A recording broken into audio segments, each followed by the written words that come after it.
Hey guys, Britt here from WBTC Consultants and WBTC3.com. Thanks always to Larry Kaminsky and Apex CRE Inspections for coming up with the bigger part of that name. I've done a lot of resources on this right here, Code Check Commercial. Admittedly, it was printed back in like 09 or 10. To my knowledge, there's not another copy yet. If there is, get it, use it as an update.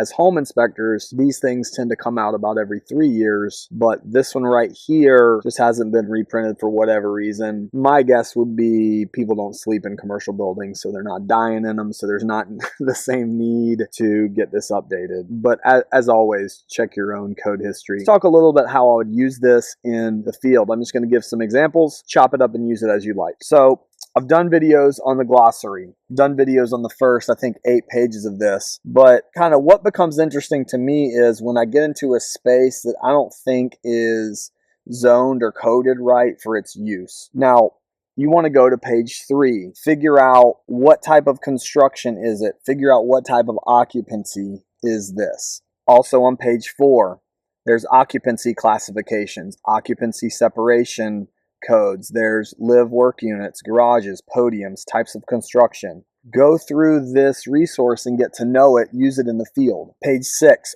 fire separation. Page 7 is also continues with fire separation, openings, penetrations, draft stopping, and fire block. Egress is on page 8.